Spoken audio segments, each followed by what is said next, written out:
Hello guys, good day nga pala sa inyong lahat. It's a new day and it's a new content nga pala para sa inyong. And today, i-share ko po sa inyo ang aking basic kitchen skills na kung saan ipagluluto ko ang aking misis para sa kanyang espesyal na kaarawan. Ating mga lulutuin, fried chicken, macaroni na parang spaghetti at french fries lamang po. Ito po yung usual na ina-order ng aking misis online. Paborito niya po ito. And instead na i-order ko sa kanya yung mga pagkain na to, di na lang po natin lutuin para mas makarami po tayo sa ating serving at pwede niya po itong baunin sa kanyang duty. Actually, hindi ko na po sana to itutuloy dahil gumising ako ng sakit na katawan ko para ako nilalagnat. Pero pinilit ko pa rin kahit napakainit sa labas na malengke ako at bumili ako ng ingredients para sa ating mga putahe. Basic lang po ang ating fried chicken, yun lang po, itlog at saka flour. Yung flour nilagyan po natin ng asin, paminta at ginisa mix para mas magkaroon po ng lasa ang ating fried chicken. Paulit-ulit lang po natin siyang ibe-breading para mas kumapal ang breading pagka naluto.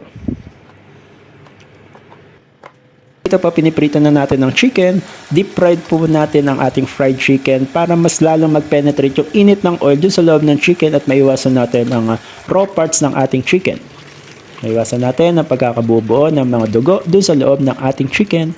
Every bite na gagawin natin.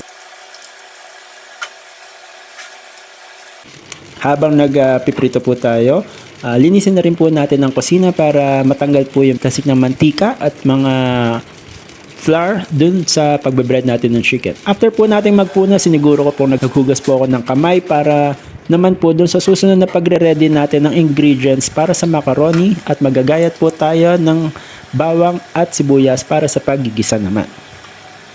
Tuloy-tuloy pa rin po ang fried chicken. Habang nagagayat, ito na po, bawang ang una natin gagayatin. Ilagay lang po muna natin sa plato. At the next naman is ang sibuyas. Tuloy-tuloy lang po ang paggagayat at ganoon din po katulad ng bawang. Ilalagay rin po natin siya sa plato.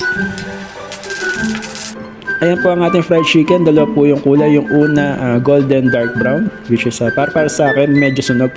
But the remaining are golden light brown na po siya. So para sa akin yung sakto. Ginisa po natin yung sibuyas pati bawang. Nilagay po natin yung beef mince. Ginamit po natin is beef para sa ating tomato sauce ng ating macaroni. Nangangalati na po tayo sa chicken. Malapit na po siyang maubos. Pero tuloy-tuloy pa rin po natin piniprito habang ginigisa ang ating beef mince.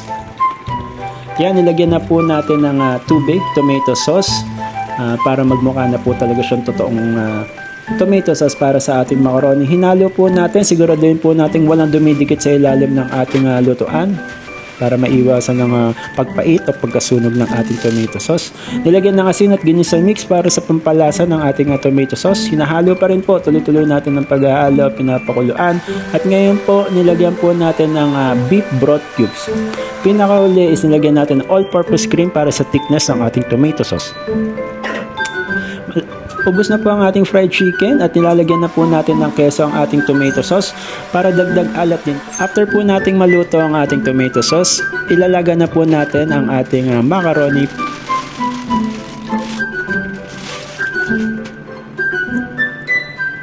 Sinabay na rin po natin ng french fries. Pwede na rin na po natin sa tissue habang hinahalo naman natin ang macaroni. I-drain na rin po natin yung mga natirang french fries. Tapos na po yung fries and tapos na po yung macaroni. Dinadrain po natin. Nire-ready na rin natin ng tomato sauce. Iyan po sinisiguro natin even ang pagkaka-distribute ng ating tomato sauce. Haluin ng haluin para sumakto ang pagkakalagay ng tomato sauce. Binuhos ang macaroni at nilagay ulit ang tomato sauce at hinalo po ulit.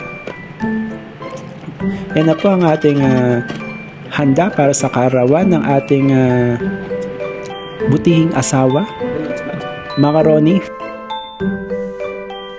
fried chicken,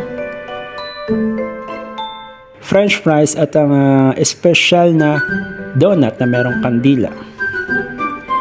Happy birthday sa iyo, mahal, at sana matupad mo ang iyong mga pangarap. Naniniwala naman ako na kahit papaano may mga natupad ka naman na. All the best para sa iyo. Happy birthday!